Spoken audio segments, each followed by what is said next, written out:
সেই দিন আর বেশি দূরে নয়, যেদিন আমার মৃত্যুর খবরটা ভেসে আসবে মসজিদের মাইকে, আর আমার নিথর দেহটা দেখে মানুষ আফসোস করে বলবে, কালকেও দেখেছিলাম এই মানুষটাকে মুচকি হেসে কথা বলতে, তবে আজ হঠাৎ এমন হলো কেন?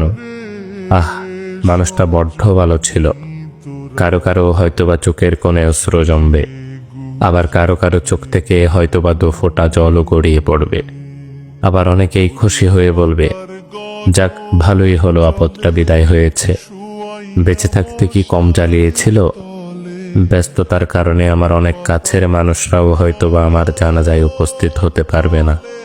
আবার অনেক দূরের মানুষও শত ব্যস্ততার মাঝেও ছুটে আসবে আমাকে শেষবারের মতো বিদায় দিবে বলে।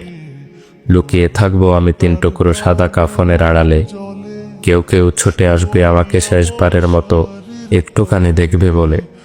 আবার কেউ কেউ আমার মৃত্যুর সংবাদ শুনে দোয়া পড়াটাও প্রয়োজন বোধ মনে করবে না। সেই দিন আমার পাশে থাকা ছোট্টকাল থেকে আমায় আদর যত্নে বড় করে তোলা প্রিয় মানুষগুলো বলবে, লাশ বেশি সময় ধরে ঘরে রাখতে নেই, তাড়াতাড়ি নিয়ে চলো। দাফন কার্যে অত বেশি দেরি করতে নেই। শত কষ্ট উপেক্ষা করে তৈরি করা আমার সাজানো গোছানো জীবনের সমস্ত সম্পর্ক, টাকা পয়সা, গাড়ি বাড়ি, জায়গা জমি ইত্যাদি কিছুই আর আমার থাকবে না। এমনকি দিন কয়েক পর হয়তোবা আমার অস্তিত্বটুকু হারিয়ে যাবে মরুর ধূলিকণার মতো। তারপরও কেন জানি আমার অহংকার, সম্পদের লালসা, ক্ষমতার তৃষ্ণা ইত্যাদি যেন দিন দিন বেড়েই চলেছে। একদিন আমার মৃত্যু হবে, আর সবকিছুই ছেড়ে চলে যেতে হবে সেই অন্ধকার কবরে।